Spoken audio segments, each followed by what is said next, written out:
গত 15 বছর ধরে ফ্যাসিস্টকে, ফ্যাসিবাদী স্বৈরাচারী শক্তিকে মানুষ ফ্যাসিবাদী বলার সাহস পাইছে? কেউ ফ্যাসিবাদী বলার সাহস পায় নাই, কেউ তাকে স্বৈরাচারী বলার সাহস পায় নাই। সবাই তার গুণগান গাইছে, মাহফিলে মাহফিলে তার গুণগান গাওয়া হয়েছে। পত্র পত্রিকাওয়ালারা, সাংবাদিকরা এই ফ্যাসিবাদী স্বৈরাচারীকে গুণগান গাইতে গাইতে তার ছবি দিয়ে সারা পৃষ্ঠা সমস্ত পত্রিকা ভরে রাখছে। প্রত্যেকটা ইলেকট্রনিক্স মিডিয়ার স্ক্রিনে সারাদিন এই ফ্যাসিবাদী স্বৈরাচারী প্রচার আর তার গুণগান গাইছে। এখন সবাই তাকে ফ্যাসিবাদী বলে, সব টেলিভিশন তাকে ফ্যাসিবাদী করে, প্রত্যেকটা পত্রিকা তাকে ফ্যাসিবাদী লেখে, এখন প্রত্যেকটা মঞ্চে মঞ্চে তাকে ফ্যাসিবাদী বলা হয়। এতদিন বলস নাই কেন তাহলে? কারণ তার ভয়।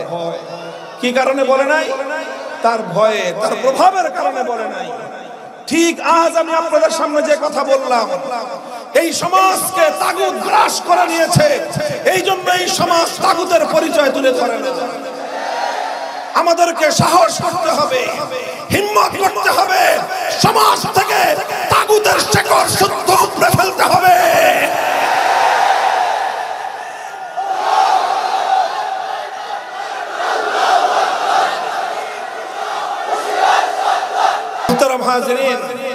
দেখেন, আল্লাহর আইনের জায়গায় মানুষের বানানো আইন যখন দেওয়া হয়, তো আল্লাহর আইনের জায়গায় যেই মানুষরা আইন বানায় সেই মানুষগুলোকে বলা হয় তাগুত। আর এই মানুষের বানানো আইন যারা সয় থেকে অন্তর থেকে যারা মেনে নেয় তাদের প্রত্যেককেই বলা হয় মুশরিক। মুসলমানদের মধ্যে এই অভিশপ্ত ধারা ছিল না। মুসলমানরা এটা কল্পনাও করতে পারতো না যে আল্লাহর আইন উৎখাত করে কোন মানুষ আল্লাহর আইনের জায়গায় নিজে আইন তৈরি করতে পারে। মানুষ এত বড় গাদ্দার আর বিশ্বাসঘাতক হতে পারে যে স্বয়ং সৃষ্টিকর্তার সঙ্গে সে নিজে টক্কর দিবে। মানুষ এত বড় বিশ্বাসঘাতক হতে পারে বলে মুসলিমরা এক সময় জানতোই না, তাদের ধারণাই ছিল না। এভাবে চললো খেলাফতের রাশেদার যুগ, খেলাফতে বনু উমাইয়ার যুগ, খেলাফতে বনু আব্বাসিয়ার যুগ। 600 বছর পর্যন্ত মুসলিম জাতির মধ্যে আল্লাহর আইনকে ভেঙে চুরে, আল্লাহর আইনকে উৎখাত করে মানুষ কোন আইন তৈরি করতে পারে, মুসলমানদের মধ্যে এই অভিশপ্ত চিন্তা এবং কল্পনাও ছিল না। সর্বপ্রথম মুসলমানদের মধ্যে এই অভিশপ্ত ধারাটা চালু করলো যেই জাতি, তাদেরকে বলা হয় তাতারি, মঙ্গোলীয় সম্প্রদায়। এরা সর্বপ্রথম মুসলমানদের উপর হামলা করলো, আগ্রাসন পরিচালনা করলো। মুসলমানদের খেলাফতের প্রধান কেন্দ্র বাগদাদকে তারা ধ্বংসস্তূপে পরিণত করলো।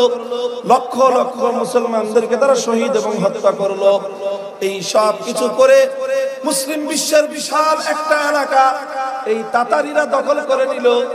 দখল করে তারা সবচেয়ে বড় জঘন্য যেই কাজটা করলো, সবচেয়ে বড় অভিশপ্ত যেই বোঝাটা মুসলমানদের কাঁধের উপর চাপিয়ে দিল, সেটা হলো এই মুসলিম জাতির উপর থেকে আল্লাহর আইন উৎখাত করে তাতারিরা তাদের নেতা চেঙ্গিস খানের বানানো আইন, চেঙ্গিস খানের বানানো একটা আইনের কিতাব ছিল, বই ছিল, যেই বইটার নাম ইতিহাসের মধ্যে পাওয়া যায় ইয়াসেক।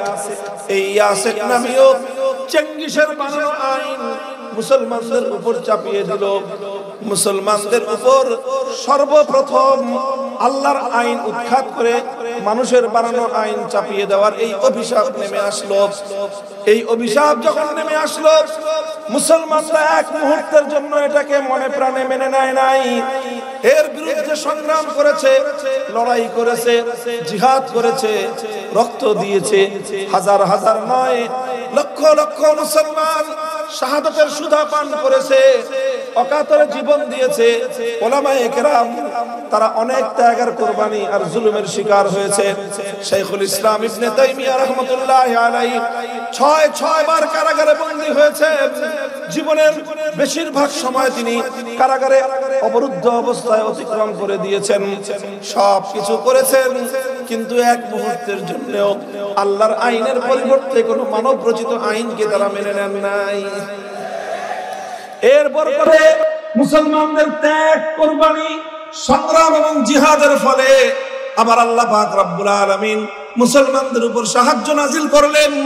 তাতারিরা পরাস্ত হলো, অধিকাংশ তাতারি পালিয়ে গেল, কেউ নিহত হলো, আর অনেক তাতারি ইসলাম গ্রহণ করে হেদায়েতের পথে চলে আসলো। আর মুসলিম বিশ্বের উপর থেকে আল্লাহর আইনের পরিবর্তে অভিশপ্ত মানব রচিত আইন উৎখাত হয়ে আবার আমার আল্লাহর রহমতের আইন মুসলিম জাতির উপর ফিরে আসলো।